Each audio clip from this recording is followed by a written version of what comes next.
A cryptosystem is information-theoretically secure if its security derives purely from information theory. That is, it cannot be broken even when the adversary has unlimited computing power. The adversary simply does not have enough information to break the encryption, so these cryptosystems are considered cryptanalytically unbreakable. An encryption protocol that has information-theoretic security does not depend for its effectiveness on unproven assumptions about computational hardness, and such an algorithm is not vulnerable to future developments in computer power such as quantum computing. An example of an information-theoretically secure cryptosystem is the one-time pad. The concept of information-theoretically secure communication was introduced in 1949 by American mathematician Claude Shannon, the inventor of information theory, who used it to prove that the one-time pad system was secure. Information-theoretically secure cryptosystems have been used for the most sensitive governmental communications, such as diplomatic cables and high-level military communications, because of the great efforts enemy governments expend toward breaking them. An interesting special case is perfect security.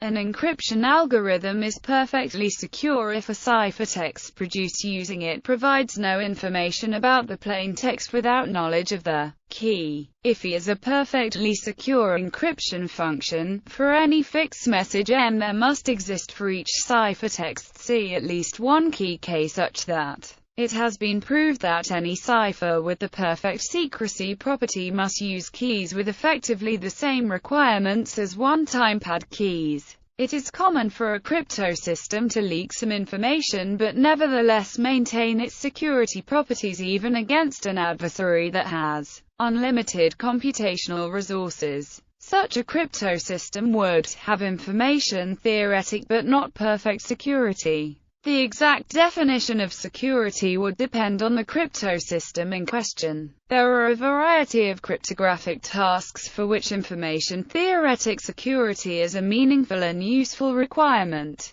A few of these are secret sharing schemes such as shares or information-theoretically secure in that less than the requisite number of shares of the secret provide no information about the secret.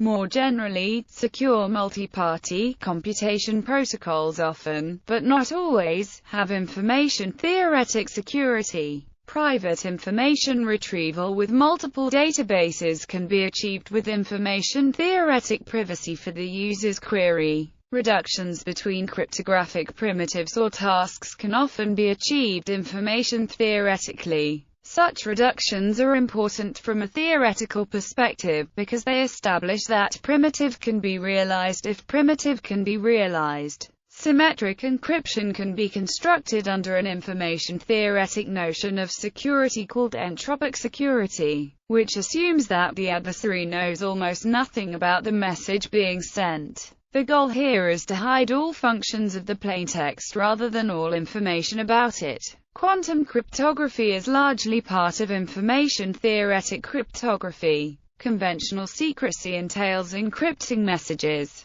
Beyond this, some scenarios require covert communication, a stronger type of secrecy which also hides the fact that communication is happening at all. Physical layer encryption, a weaker notion of security defined by Aaron D. Winner, established a now flourishing area of research known as physical layer encryption. This exploits the physical wireless channel for its security by communications, signal processing, and coding techniques. The security is provable, unbreakable, and quantifiable. Winner's initial physical layer encryption work in the 1970s posed the Alice-Bob-Eve problem, in which Alice wants to send a message to Bob without Eve decoding it. It was shown that if the channel from Alice to Bob is statistically better than the channel from Alice to Eve, secure communication is possible. This is intuitive, but Winner measured the secrecy in information-theoretic terms, defining secrecy capacity, which essentially is the rate at which Alice can transmit secret information to Bob.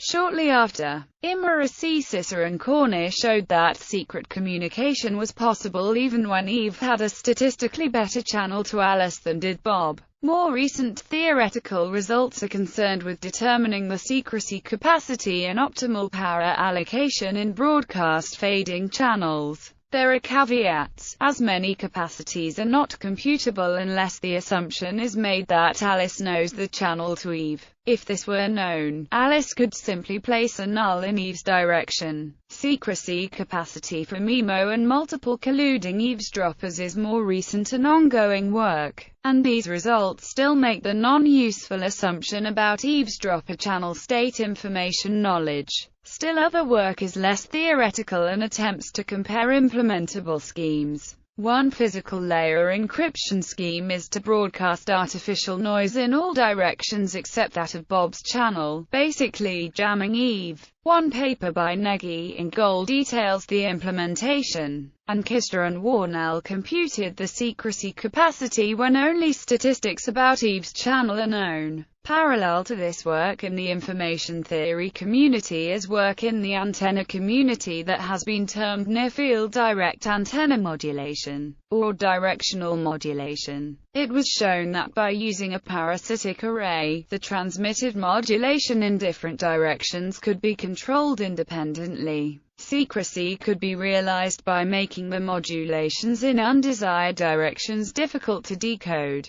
Directional modulation data transmission was experimentally demonstrated using a phased array. Others have demonstrated directional modulation with switched arrays and phase conjugating lenses. This type of directional modulation is really a subset of Negi and Gold's additive artificial noise encryption scheme. Another scheme using pattern reconfigurable transmit antennas for Alice called reconfigurable multiplicative noise complements additive artificial noise. The two work well together in channel simulations in which nothing is assumed known to Alice or Bob about the eavesdroppers. Unconditional security. Information-theoretic security is often used interchangeably with unconditional security. However, the latter term can also refer to systems that don't rely on unproven computational hardness assumptions. Today these systems are essentially the same as those that are information-theoretically secure. Nevertheless, it does not always have to be that way. One day RSA might be proved secure, thus becoming unconditionally secure, but it will never be information-theoretically secure.